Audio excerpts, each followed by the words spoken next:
You are listening to This is Oklahoma, hosted by Mike Hearn, telling stories of Oklahomans and those that have made it their home.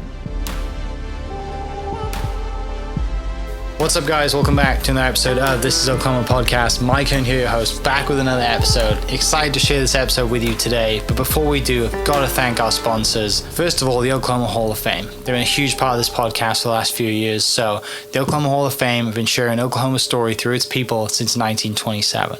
For more information on the Oklahoma Hall of Fame, go to www.oklahomahof.com. And for daily updates, go to oklahomahof on Instagram and give them a follow. Our other sponsor today is Chickasaw Nation. Now, the Chickasaw Nation have sponsored pretty much everything in Oklahoma. They're a huge supporter of Oklahoma, and it's an honor to have their name and their brand supporting this podcast. A huge shout out to Governor Anatobi for supporting this podcast. It really means a lot. Our third sponsor is Diffie Ford Lincoln down in El Reno. Now, this one makes me so happy because these guys are great friends of mine, play a lot of golf together. I've bought my cars from them, do most of my oil changes down there, have a cup of coffee, hang out down in El Reno. It's a good spot to go. And not only are they great friends, but they provide a great service. So for over 60 years, third generation family owned Oklahoma business down in El Reno. They're also in Bethany as well. So people in the Bethany area know the Diffies really well. But if you're looking for anything new, used, Ford, Lincoln, or whatever, I'm sure they could find anything you want.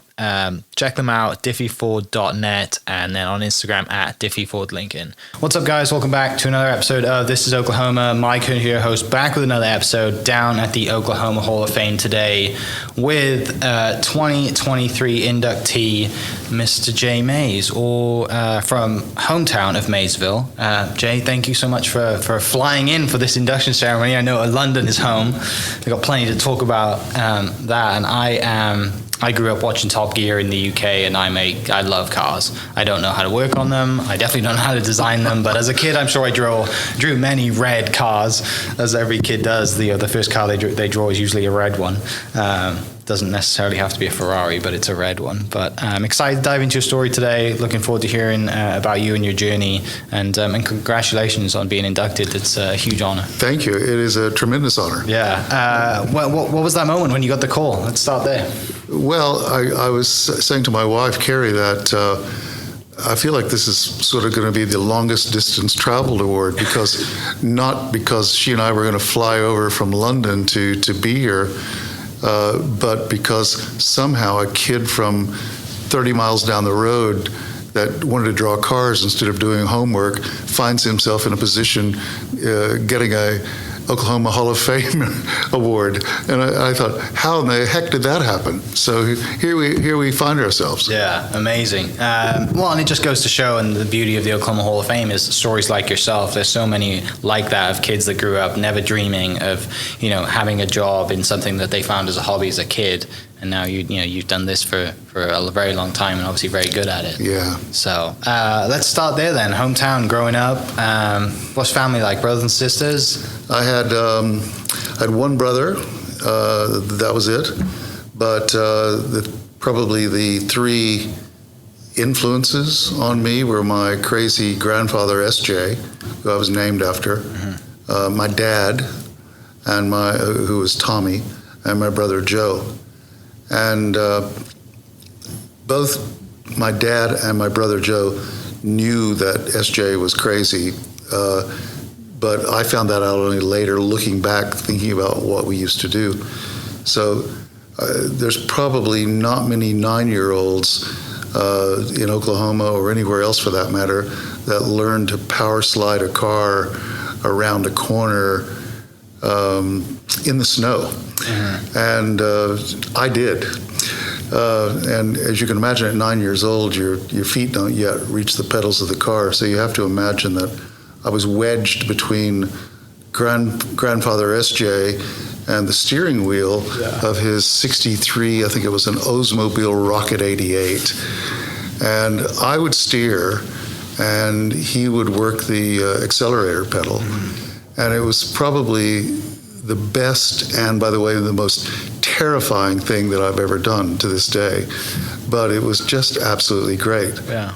And occasionally he would take me out on Highway 19 between Maysville and Lindsay, in exactly that same driving position, just to make absolutely sure that the Oldsmobile Rocket 88 would still top out at 110 mile per hour. So Mike, it's actually a miracle I'm talking to you today. Yeah.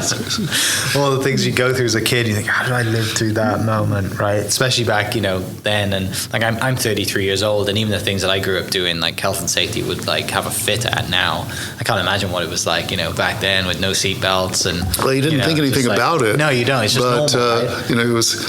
I seem to remember that the steering wheel on that car had a huge sort of bullet shape that pointed right at us, because that was the days of rockets. Right. And it's crazy to think about it now. It would never happen. Yeah, for sure. So grow up obviously around a family that loves speed and cars. Yeah, my dad owned the local auto parts store. Okay. So after school, I would go down to the parts store, and he would teach me about cars, all the mechanical bits. Yeah. My brother drove and raced go-karts, okay, and then stock cars later, and anything else that would go fast. And I absolutely idolized him. Yeah. But I was about 7 years younger than him, so I was unable to drive cars at that point myself. Right. But I would say that the influence of SJ and Tommy and Joe, my brother, was an outsized influence in terms of my love of automobiles. Yeah. And it seems like the full kind of between you and the family, it seems like the kind of circle's filled, right? You got dad at the auto parts store, your brother likes to race, and you end up designing. Yeah. Did you think that you would design, or did you think that, maybe I want to race, and is that why you idolized your brother? Because you just thought that racing was like the coolest thing in the world at that time? Yeah, at the time, I hadn't, if I were to tell you that I'd had a grand plan about what I wanted to do, that would be a criminal understatement. I was going to journalism school at the University of Oklahoma, and I cannot tell you how bad of a journalist I was. I was absolutely useless. So about my third year of journalism school, I found out by complete accident that there was a place out in California called the Art Center College of Design that you could go and learn how to draw cars, get a degree in drawing cars, and that they would actually pay a grown man or woman money to do that for a living. So I dropped journalism like a hot stone and was out to California. Yeah. How did everyone take that in the family, that decision at that time? They raised an eyebrow because my dad didn't think art was probably a great way to earn a living. Yeah. He wanted me to do something more sensible, but he supported me, thankfully, and I reminded him about that every day until he died, because it turned out to be a pretty good decision. Yeah, it worked out well. Yeah. So up until that point where you go to college, then I guess you're always drawing. You've always got a pad. You're always being artistic in some way. It might not just always be cars, but you have a knack for art. I would like to say in some way, Mike, but it was always cars. Okay. So I did nothing but draw cars. Yeah. And I used to be able to identify from my dad's auto store. I used to be able to identify every car that went by, make, model, what the trim features were on it. Yeah. And I was just obsessed with automobiles. Yeah. So it turned out to be a good obsession. Yeah, definitely. So California, you get out there and you think, I feel at home. This is my calling. I'm going to design cars and maybe get a job in it. Yeah, my wife and I were talking about this last night, sort of reminiscing, and I said, when I was at the University of Oklahoma, I had no confidence that I was going to be a good journalist, and just didn't feel like it was ever a very good fit. The moment I landed the first day at Art Center, I thought, this is it. I've got this. I just thought, this is where I'm supposed to be. Yeah. So lucky is what it was. Yeah. Well, and you're right. It's a huge mind switch, right? Like you're kind of going through the motions at OU, just like, oh, am I going to do this? Maybe I want to do something else. I'm not good at this. And then, like you said, you kind of shining light calls you to California, and you arrive, and like a huge weight lifts off your shoulders, and you feel like I can give this everything I got, because I absolutely love doing it. I'd also gone through my party season at Oklahoma instead of going to class, and so I was ready 3 years later to buckle down and actually decide that I wanted to be good at something. Yeah. So that timing was really good. What was that school like in California? What were you designing? What was like some of the assignments you had, and what kind of really stood out to you? The first 2 years, they teach you to draw properly. They teach you perspective. They teach you how to understand color and really how to put masterful artwork together. And then the second 2 years, you drill down specifically on your major. And my major was automotive design with a minor in product design. And as it turned out, that was the right decision because I liked drawing things with wheels on them a lot more than I enjoyed drawing refrigerators. Sure. And so that's sort of the way the course credits went. And by your fourth year, you're getting visits by automotive industry, both from Detroit and from overseas. Yeah. You're able to talk to professionals and start to get a pretty good idea of what you want to do, assuming somebody will offer you a job. Yeah. So what was your like specialized that you went after? I guess what were the options too that you could specialize in? Well, I had a really good teacher tutor called Harry Bradley, and he suggested that this was 78, 79. Yeah. So you can probably remember what American cars looked like at that point. They were very square. Yeah. And of course, all the Europeans were starting to think about aerodynamics. And so he suggested I do an aerodynamic project. So I managed, with his help, to get funding from the Jet Propulsion Laboratory, which was also in Pasadena. Yeah. And then we worked with a university in Pasadena, and that had a wind tunnel. So I did an aerodynamic project with them. That was my senior year project. That caught the eye of Audi that was coming over, who was leaders and still are leaders in aerodynamics and automotive design. Okay. So one thing led to another, and the next thing I knew, I was in Ingolstadt in Bavaria, working for Audi.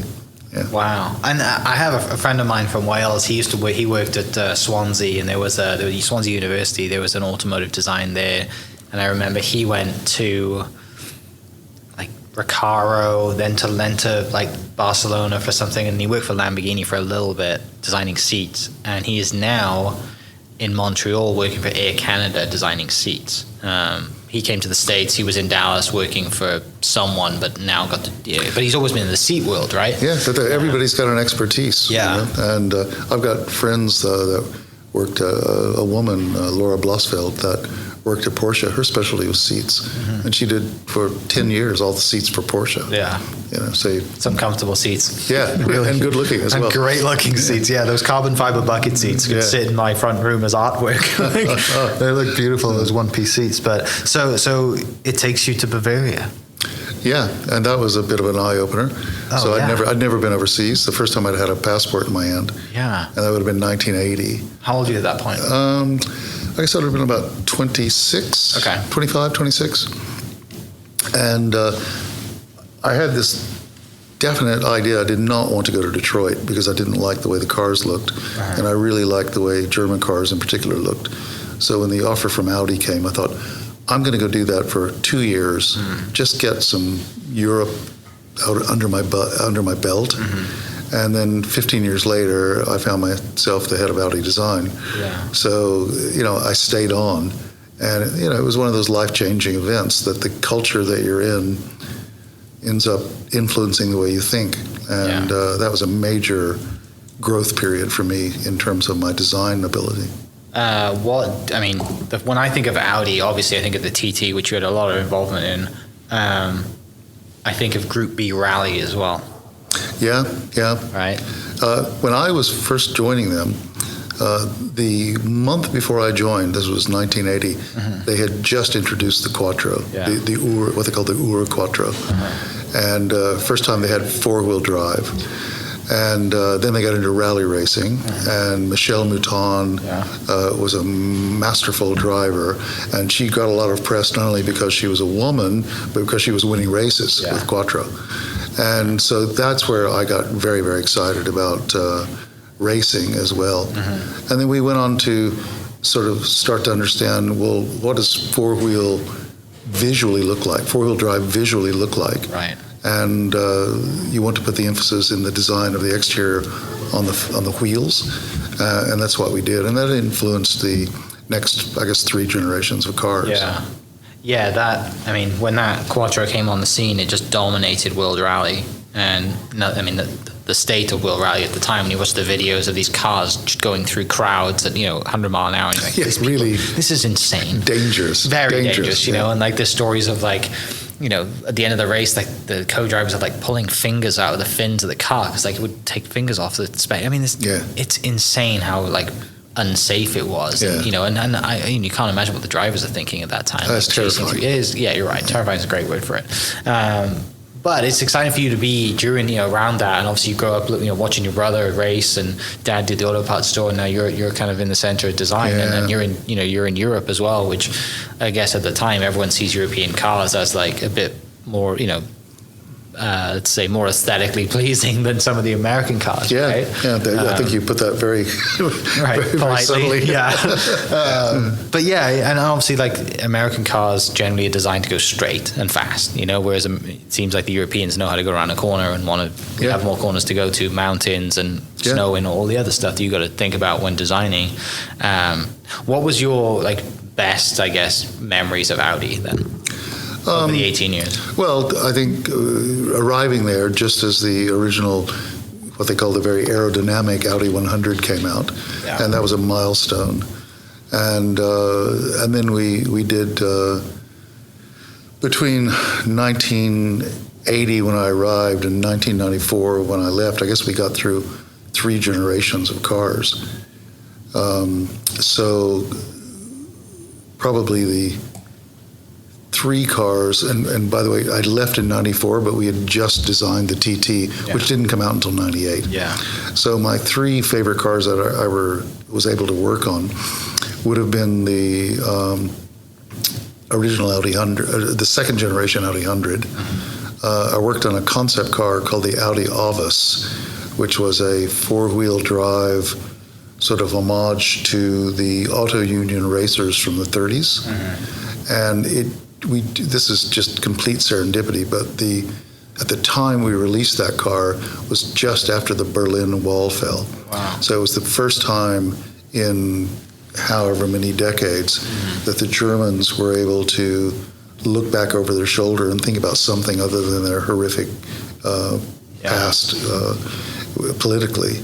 And they became very proud again about their mechanical prowess and their engineering capability. And so that fit right into the whole narrative of the wall falling, the unification of Germany, and that, as much as anything, made the Audi Avus a real stellar, exciting car to see. Yeah. I'd like to tell you that I had all that in grip. It was a complete accident that the wall fell, and it happened to be in line with the narrative that I had for the car. Yeah. Yeah. So that was the second one. And then the third one would be the Audi TT, which they've just finished the 3rd generation production on this year.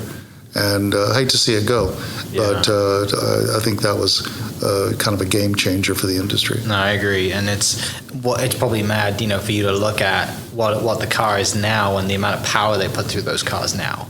Like some of the horsepower that those engines are putting out and the car and the load it's taking, obviously in the States people are tuning them and drag racing them, but it's an iconic car for Audi. Right? Yeah, and it sort of established that car and the Audi Avus that I mentioned.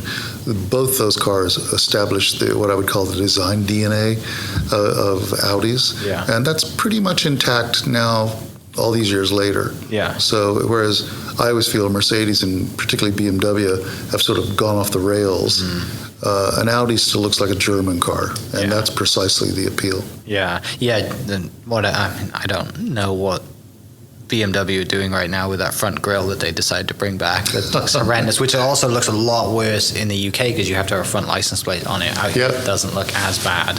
It is quite hideous, isn't it? It is quite odd looking, I have to say. Then Mercedes just can't seem to make up their minds at what they're doing. But so where do you go after Audi? After Audi, I thought during Audi, I thought I know what the next 2 generations of Audis are going to look like. Yeah. So I decided to go back to California, and I was going to be semi-retired, And then I was contacted by this communications company in Scottsdale, Arizona, about coming to work for them and helping them do brand positioning. Okay. And I thought, I don't know absolutely everything about brand positioning, but I kind of intuitively know, I think, what I would do, and I could possibly give them an in into different auto companies. So we had different clients, and we had Nissan and Toyota out on the West Coast. And then one of our clients was Ford. Okay. And we'd worked with them for about 6 months. And then I got a call asking me to come to Dearborn. And I thought they wanted to do some more work with our company. Mm-hmm. And they actually wanted to hire me to be the next design VP. So that was sort of a surprise. And what I did from there was leave Los Angeles, mm-hmm. go to Detroit, and then I was with Ford for 15 years before I left. Yeah. And 7 of that was in Detroit. They were gracious enough to let me work in London for 8 of those years. Yeah. And then I came back and did another year or half year in Detroit before I retired. Yeah. How different was Ford compared to Audi? Completely. Yeah. I always thought I was in the car business when I was at Audi, and at that time Audi was selling 400,000 to 500,000 cars a year in the U.S. And the day I entered Ford, the VP of sales, in fact, it might have been Steve Lyons, took me aside and it was like, "Kid, we sell 400,000 Explorers a year, and we've got about 36 other lines of cars we sell." So I went, okay. I was like, "Shit, okay, now I'm in the auto business." Right. Yeah, definitely. That's probably a thing Steve would say. Oh, I love that. So, I mean, you designed the F-150 and the Mustang is kind of the most things you're probably known for, right? Certainly at Ford, yeah. At Ford, yeah. What era of Mustang and what era of F-150? Both from when I started working on those. So I joined Ford in '97. Okay. The first Mustang that I worked on came out in 2005. Okay. So I did the 2005, 2010, and the 2015 versions. So 3 generations of Mustangs. Yeah. And I can't tell you that it's exactly those dates on the F-150, Sure. but very, very close to that as well. And that's one thing that people probably listening don't understand is that, like, the cars that are coming out now were designed, a long time ago. 5 to 7 years prior. And that it takes that long, the process to do everything. And there's a guy in Oklahoma, tiny little town, and he managed to strike up, he's been on the podcast, I just can't remember his name. He struck up a relationship with Ford, and he would get pre-production Mustangs and he would drag race them and set world land speed records in them. Wow. So right now he has pre-production, like the first 10 pre-production of, I think, the 05 Mustang. Wow. I'll show you. I'd like to know who that is. Yeah, Brent. Oh, that's right. Hayek Motorsports is his place. Hayek Motorsports. Yeah, he's in the middle of nowhere, Oklahoma. He bought an old school in his hometown, and it's all got all his old race cars in it and all his stuff. But the other thing he did was he had an F-250 diesel that they ran on biofuel and set a land speed record on it on biofuel. Goodness me. I think it was like a 2012, or it's something that it's in that. It's a 10-year-old truck. Yeah. Kind of in that, like the one that was like a 2-tone gold and like that bronze color. I'll show you photos when we get done of the spot because it's a museum now. But he he's a farmer, right, and just loved to drag race. Just loves that. So he knows all the corn-fed stuff and all that stuff. That's fantastic. But, small world that he's just in the middle of nowhere, Oklahoma. Ames is the town. Ames, Oklahoma. Ames, yeah. But yeah, just and I was up there earlier this year and chatting to him, and I said, "How do you strike up a car? How do you how do you get pre-production cars from Ford?" And he's the guy who owns the GT1 concept car. Oh. So he's the one. He's the guy that has it. Wow. And he said these are all dollar cars because Ford couldn't technically sell them because they're pre-production, but he bought them all for $1 each. Gosh. So they're all dollar cars. I'm like, that's amazing. That's nuts, right? Because that GT1 is worth an outrageous amount of money now. Good for him, right? But he has an agreement that wherever Ford needs that car at a museum, like he'll get it there. But yeah, it's this beautiful looking car.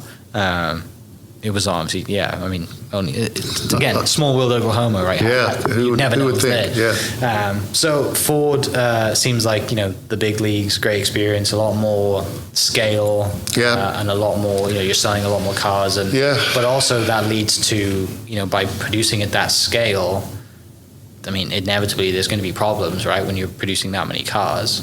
How do you go about that? How do you go about designing, knowing that, like, hey, we're now selling, hundreds of thousands of vehicles and a team and all this production, all this stuff? Good question. At Audi, it was just, I wouldn't say it was easier, it was different. Yeah. So there was a certain standard that Audi wanted because they were producing far fewer cars. Yeah. And there was at Ford, a certain line speed that they wanted, not to diminish quality, but there was a certain line speed that they wanted in order to produce the number of vehicles that were in demand. And so you have to just do slight adjustments for that. I wouldn't say it changes your creativity, but it changes the way you work with engineering and manufacturing. Okay. During the process that you go to Ford, is the technology really starts to change at that time, right? Like with CAD coming in, and I assume in your early days you were used to just you've got a mold and you just, In the early days, we did it all with clay. Yeah. We would measure the clay by hand, and we would have these huge lofting tables, like you would draw a ship. Yeah. And we would lay out the lines and look at them on the drawing table. And then 10 years later, you're doing it all in the computer. Yeah. Still do clay. Do you miss the clay? Like it's weird. I love the smell of clay and the lanolin in it. Don't ask me why. But if I go into a studio that's still using clay, of which there are many, it's just a wonderful smell. Yeah. Yeah. Well, and back to, I think, the process, right? And back to, not saying that the process of working on CAD it should be diminished or whatever, but just like that process of getting your hands dirty and figuring it out and designing, and I love seeing people who the people who beat panels and and do all that. Like, that is such a skill, to do that, right? And it's the same when you design a car with looking through the lines and seeing everything and aerodynamics and how's this going to fit, and then much goes into it. One of the real pleasures I had at Ford, because Ford also owned Aston Martin at the time, was to go to Newport Pagnell and see the guys that actually hammer and roll aluminium out. I'm only saying aluminium for your benefit. Thank you, I appreciate that. No one else is going to catch that. So that was that. Talk about artistry. Yeah. And I thought, well, you couldn't pay those men enough money, because it's an art form. Yeah. So one of my favorite looking cars and sounding cars too is that DB9 V12 Vanquish that was in James Bond. Yeah. The one that they set a world record for rolling so many times. I think it was Casino Royale. Yeah, it was the DBS. DBS, that's right. Yeah. So I worked on that with my friend Ian Collum, who was the head of design for Jaguar at the time. And I think of all the cars that I worked on at Ford that weren't American, that would be it. How did that come about? Well, we had just started to work on a next generation of Aston Martins. We were trying to decide, is that going to be front engine or mid engine? And the decision, thankfully, was taken that it would remain front engine, which allowed us to build off the heritage of the DB4, DB5. And then Ian had done a great job on a DB7. And so we looked at that and we thought, all right, what are we going to do to shrink wrap this a little bit more and just make it slightly tauter, slightly more muscular? But we always described it as a really tough car in an extraordinarily well-tailored suit. And that's what I think the DBS is, because it's beautifully refined, the exterior of that car. Yeah, and now the value of the manuals are kind of going through the roof. Yes, also true. Yeah. Also true. God, it's such a great sounding car, and that's the, if you grow up in the UK or Aston Martin, like it's kind of a love-hate relationship, because they sound beautiful, they look amazing, and a lot of people probably hate the value of them because they don't. The value seemed to tank a little bit, especially with the new DBS that came out. Yeah. It's kind of, and I mean, you could say the same for Land Rover too. Like, they're not doing great. And I heard the other day that no one will insure their Range Rover now in London because they're all getting nicked. They get stolen. Which is what? Yes, I mean it's a sort of badge of honor. So my good friend Jerry McGovern, who runs design at Land Rover, he's constantly, because he lives in London but works up in the Midlands at Gaydon. Yeah.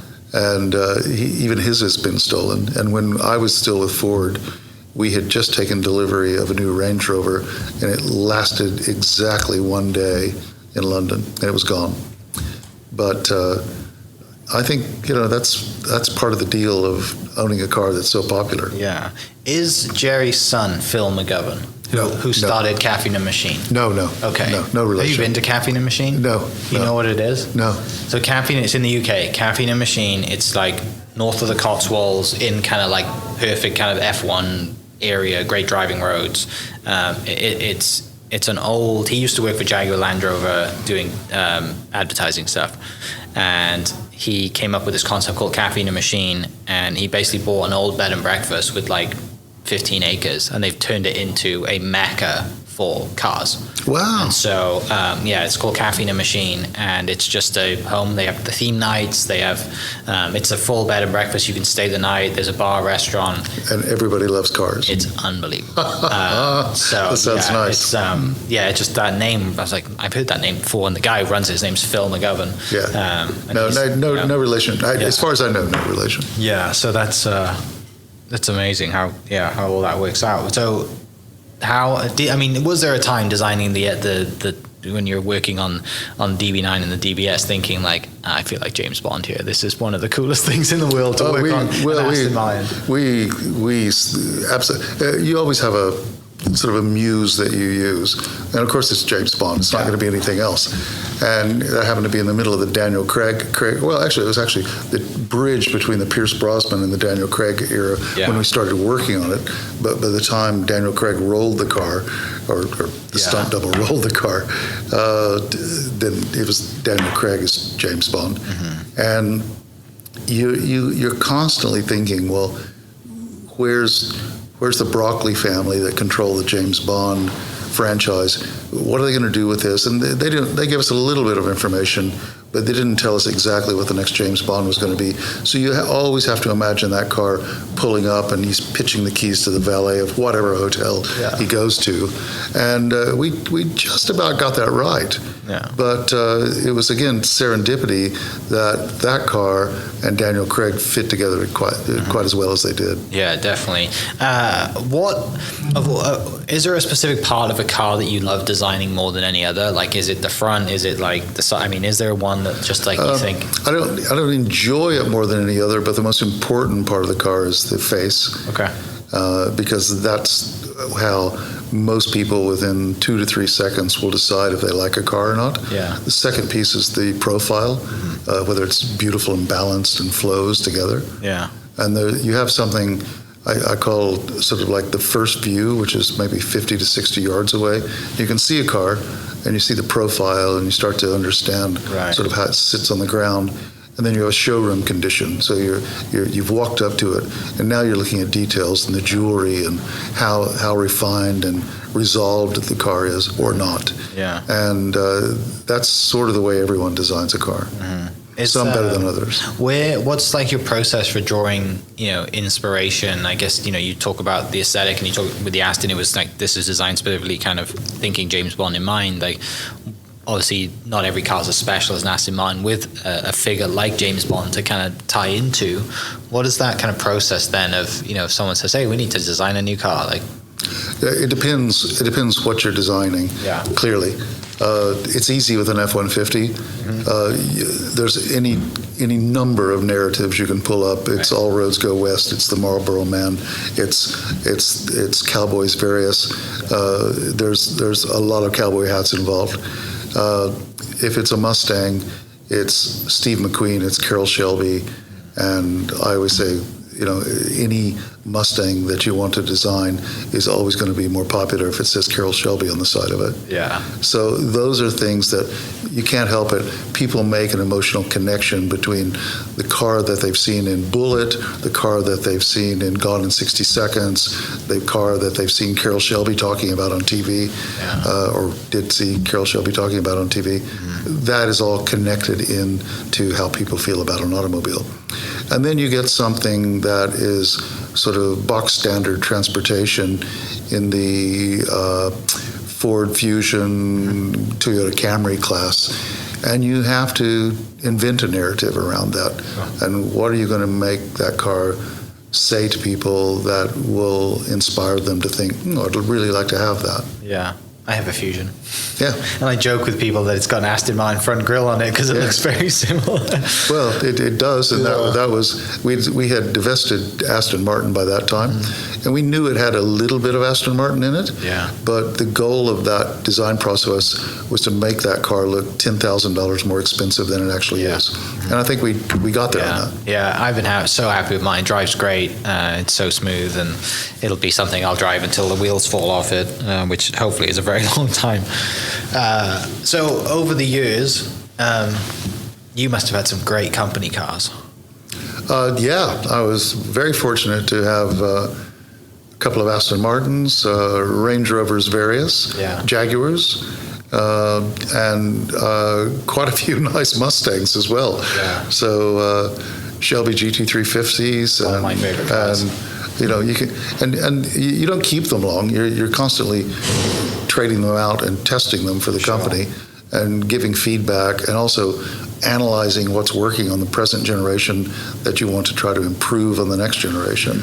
But gosh, that's a great aside to it's a job that's already super fun.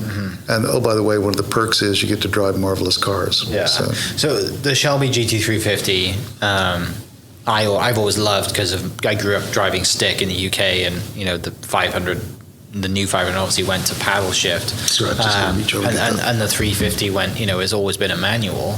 How does that also play into, you're designing kind of like a fast car? The engine in the 350 obviously was a huge statement and something that Ford had never done before, right, with the flat plane crank. And so you're dealing with that, as well as I've got to design a car that's worthy of the Shelby name too. Yeah. But from a driving perspective, this car's got to, obviously it's got to look great, but then a designer, how do you kind of marry in the driving ability? Like, is there a team that works on like driving as well? Oh, of course. And so how do you guys work together, basically? I would be blowing up my own horn falsely if I said I was in charge of the driving dynamics. So there's at Ford and at every other car company, there's an extraordinary team of engineers that understand driving dynamics. And the guys that were at Ford at the time, this is 10 years ago now, but the guys that were at Ford at the time understood that. And this was going to be, 2015 was going to be the first car with an independent rear suspension. Yeah. That played into our hands in terms of how we wanted the car to look. And it was still going to look like a muscle car, but it was going to look a little bit more refined. And we also knew it was going to be the first time in history that the car would be sold in large volume in the UK and in Europe. So we had to kind of think about that as well. Yeah, it's a beautiful looking car, and the beauty of American cars is they sound fantastic regardless of what speed they're going. That one certainly does. Tell me about we'll make a little shift here. You've done some movie stuff.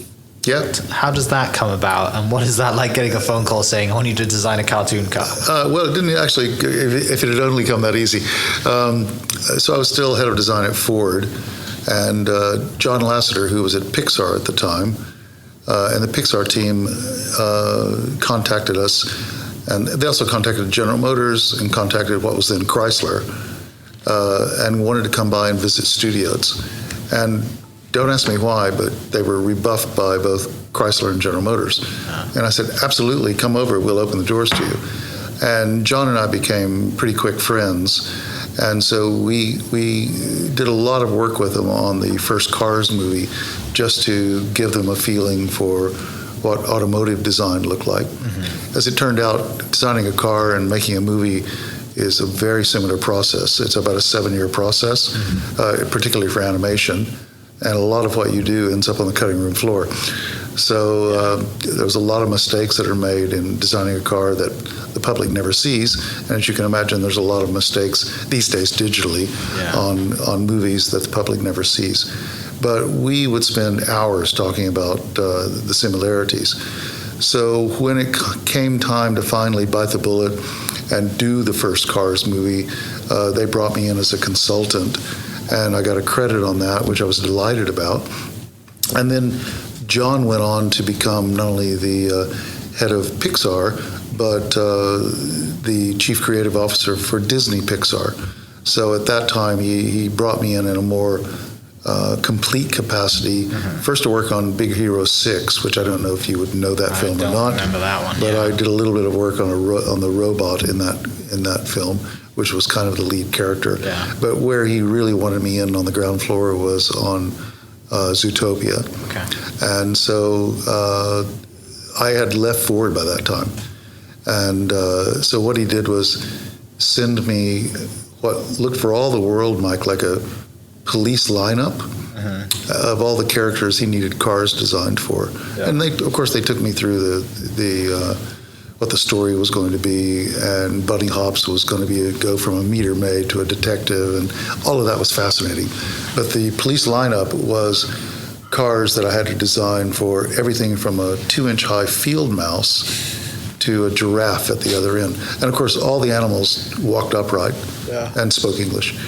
and so there was a moose, there was a giraffe, there was a hippopotamus, there was a pig, there was everything in between. Yeah. And that was a true kick to work on. So when we set out to kind of design those cars, we were sending them back and forth. And I suppose for about a 4 to 5 month period there, I was saying, this is kind of what I think. And by the way, we're not going to be able to do anything for a moose with antlers other than a convertible, because we don't know where to put it. Yeah. It's not going to work, is it? And the car that we did for the giraffe was articulated because the giraffe had such a long neck. When it would go around a corner, the top part of the car would lean almost nautically to get the giraffe around the corner. Yeah, I'm looking at it now. It's hilarious. And at the time, I thought I was designing a car, because they don't give everything away. I thought I was designing a car for what they called a couple of gerbils that were like frat boys, and they were a bit feisty and cocky. And it turned out I was designing the car for the guy that worked at the Department of Motor Vehicles, who was a sloth. And the sloth was extraordinarily slow. Yeah. And I don't know if you've seen that movie recently, but it's probably one of the most hilarious pieces of the film. So the juxtaposition between a sloth and this extraordinary sports car that he has to drive was, of course, the funny part of it. Yeah, the irony, right? I mean, coming from Maysville, Oklahoma, you probably didn't think you'd be designing cars for Zootopia, right? No, what a moment that is to look back on. No, and of course I still do quite a lot of presentations, and I want to go through GT40s and the Avis that I did, or the Beetle or whatever it was. Yeah. Everybody wants to talk about Zootopia, so shame on me. Yeah. So your role now, you mentioned like you live in London. Live in London. You moved to London when you worked for Ford. Yes, I did, and I've been there 17 years. Okay. My wife's British. That's home for me. Yeah. This is my home state. Sure. I'm super proud of it. And it's had a major influence on me. Yeah. But London's my home now. Yeah. What? And you teach now? I teach periodically at the Royal College of Art in London. And that's literally nothing more, Mike, than the auto industry was extraordinarily good to me. Yeah. And I want to give something back to the next generation. Okay. So I'm in there maybe these days once a month. to talk to students and help where I can. Yeah. And I still do that. I'm still doing a little bit of advisory roles. I work with a friend out in California that owns, I don't know if you know what a Myers-Manx is. Yeah. He's the CEO of Myers-Manx. Okay. And they're electrifying that car. Because they brought them back, right? Yeah, they just brought it back. Yeah. And they're doing a Myers-Manx 2.0, which is electric. Okay. And that appealed to me. So I was literally just out in California with Yeah. him for a week working. Nice. And then I'm still doing movie work that I can't really talk about at the That's moment. fair. Yeah. Were you out for SEMA or the week after? No, I was out there the week after. How? Yeah, because SEMA's, it's like a circus, right? Like, It's crazy. Did you ever have to go to that? When Yes, you were I working? think had to go to it. Is the Yeah, correct that's why. way to say Yeah. it. Yeah. You have to, because like- that makes no sense as a car show, but as an absolute circus, it's great. Yeah, I love watching it. I love seeing the wacky designs. And there was a car company in Yukon, Oklahoma, that took out a carbon fiber '68 Dodge Charger, and they're doing, a company's called Finale Speed, and they're doing a lot of resto mods, and that whole market's kicking off. And there's a couple of guys that design cars, and I'm like, some of the stuff that they build out there is. There are phenomenal. some great car designers in Oklahoma that take cars and do retro mods, or they do restorations, or pure hot rods. They're extraordinary. It's right, of all the places you'd think, like car design, you wouldn't think of Oklahoma, would you? Like, well, most people don't. But it's a car-loving state in a different way, you know. Yeah. We don't walk anywhere here. No, we drive everywhere. There's no sidewalks out here like there is back home. So what's your kind of views on the current state of car design? You mentioned electrifying the Myers-Manx. Obviously, electric car design is. I mean, that kind of removes so many boundaries for designers now. They can kind of design. Yeah. It almost takes it back to like a coach building era. If you'd asked me this a year ago, I would have said, well, you know, we're just on the verge of autonomous cars, and I don't think we're on the verge of autonomous cars at all now. That's my personal opinion. Yeah. I think electrification is changing both the face of the car and both the face and the design language of the car. And there are some companies doing that better than others, and I'm not going to get into the middle of a debate about who I think is doing it right and who's doing it wrong. You're good. But it's simplifying the overall design language of the car, which I think after a period of too much design, if I could put it that way, over the last 15 years, it's good to see design starting to simplify again. Yeah, there was a lot of busy looking cars out there, right? There's a lot of just stuff that, you know, like a nice flowing line down the side of a car would be good, but there's a lot of fins and all the other rest of it. The other thing that I think about too is cars keep getting bigger and bigger. How does that, like, what are your views on cars just getting bigger and bigger when you look at, you know, let's take a 911 for example, and just the development of a 911 compared to, you know, earlier in the first one compared to, like, I mean, now they're massive. If you look at a 63 911 and you happen to park it against the new car, which I've done literally out in California in November a year ago, it's almost makes you laugh out loud. And by the way, the design of the new 911 is gorgeous. It is. That rear light looks fantastic. That is a company that has their act together and is designing flawless automobiles. But it has grown so much. The original 911 63 diminutive in comparison to, and doesn't feel particularly safe when you get into it. Everything's relative to everything else on the road. So I understand why it's grown. In some ways, I have a slight melancholy for the old days, but I like old things as well. Well, yeah, part of me like loves the Cayman, because the Cayman's kind of a perfect size, especially the RS, and certainly is. You know, and then the Boxster Spyder is a great car, and even, you know, talk about the UK, like the Lotuses now, like even the electric ones, they look really good. Lotus for me, like Lotus design looks fantastic, but also the other car that stands out to me at the moment is the guys at Radford, what Jensen Button's doing with his team. You seen that? Yeah. Kind of Type 62 that they're redoing. Yeah, very nice cars. And it's, you know, just seeing that and seeing what the car that like looks old, but obviously has modern, you know, just quote old design, not modern. I think the car going forward, the car design place is in a good space right now. I think so. I think people have rediscovered also that there was a sort of a golden age, or an original golden age, in the late 50s, early 60s, particularly in Italy, where everything was more rounded, more genteel. Actually felt like, weirdly, northern Italy, like you would drive the car there.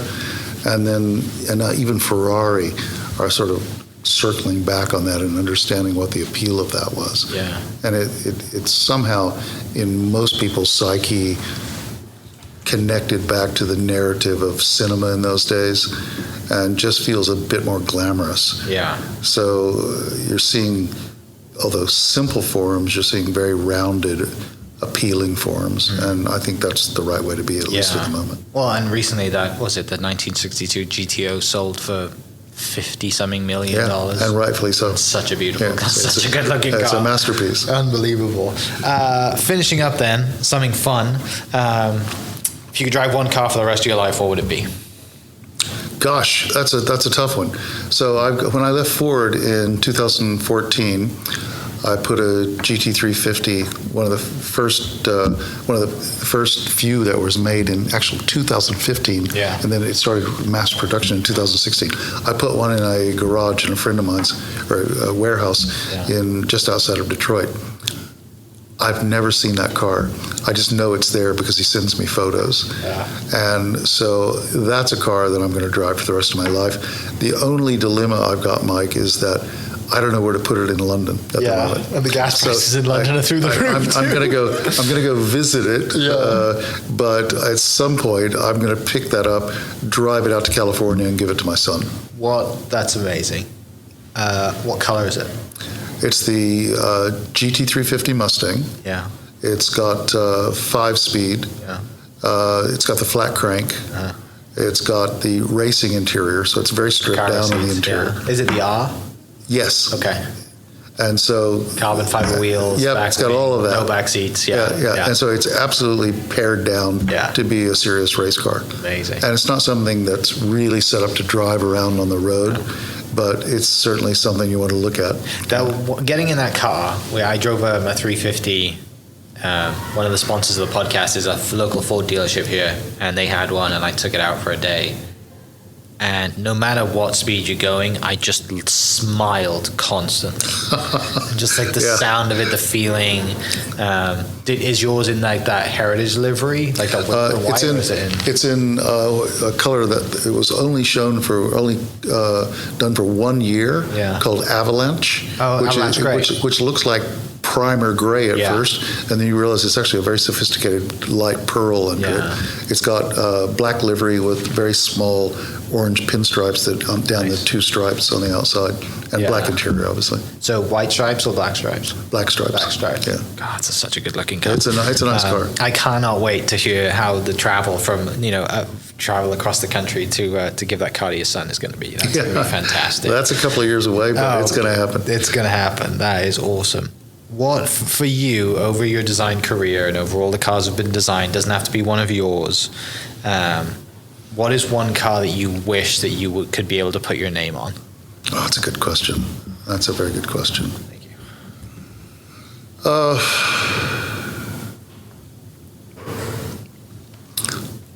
Well, almost anything that Zagato did in the late 50s. Yeah. I would say would be one. The other piece of that, if you go back to the late 50s, would be a majority of the work Ghia was doing in Torino at the time. Okay. And because Ghia was part of Ford when I was there, we were able to delve into the archives, and they did some extraordinary work. Yeah. So I don't think usually of specific cars, but of specific mindset and eras of cars. Yeah. And Ghia and Zagato were very, very similar in their approach. Yeah.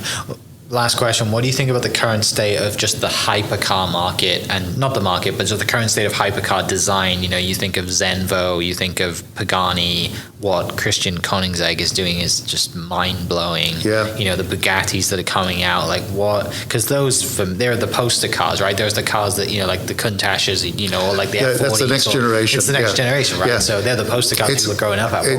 My answer may disappoint you. Those cars aren't for me. You don't care at all? No. I always say there's an ass for every seat, and someone's going to buy those things. Someone is going to, and it's a for lack of a better term, it's kind of a pissing contest car, isn't it? Yeah, absolutely. I did see someone bought a Zonda and put it, just mounted it on their wall in their house. I'm just like, there's a picture on the internet of just a Zonda in an apartment. I rest my case. It's just expensive artwork. Well, Jay, thank you so much for coming in. I'm really glad you made the trip. Congratulations. And do me one favor when you go back to London, and that is to eat a Greg's chicken bake, because I miss those so much. Very funny. I miss those so much. Dear, oh dear. Okay, I promise. Thank you so much. That was a really interesting interview from your side as well, and I really, really enjoyed it. I appreciate it. For people listening, we will catch you next episode. Cheers. Thank you, mate. Fantastic. Hope you guys enjoyed that great episode. Thank you so much for listening. As always, huge shout out to our sponsors, the Oklahoma Hall of Fame, sharing Oklahoma story through its people since 1927. For more information on the Oklahoma Hall of Fame, go to www.oklahomahof.com and follow them on Instagram for daily updates at oklahomahof. Our other sponsor, the Chickasaw Nation, amazing sponsor. They do amazing things for the state, and they're always sponsoring something in Oklahoma. They're a huge supporter of Oklahoma, and without their support, we wouldn't be able to do what we do. And our third sponsor is Diffie Ford Lincoln down in El Reno. Now, this one makes me so happy because these guys are great friends of mine, play a lot of golf together. I've bought my cars from them, do most of my oil changes down there, have a cup of coffee, hang out down in El Reno. It's a good spot to go. And not only are they great friends, but they provide a great service. So for over 60 years, third generation family owned Oklahoma business down in El Reno. They're also in Bethany as well. So people in the Bethany area know the Diffies really well. But if you're looking for anything new, used, Ford, Lincoln, or whatever, I'm sure they could find anything you want. Check them out, diffieford.net, and then on Instagram at diffiefordlincoln. Thank you for listening. We are inspired by those around us and hope that you are too. Make sure you subscribe to this podcast on your favorite podcast platform and leave us a review so we can keep telling your stories. For more great Oklahoma content, follow This Is Oklahoma on Facebook and Instagram.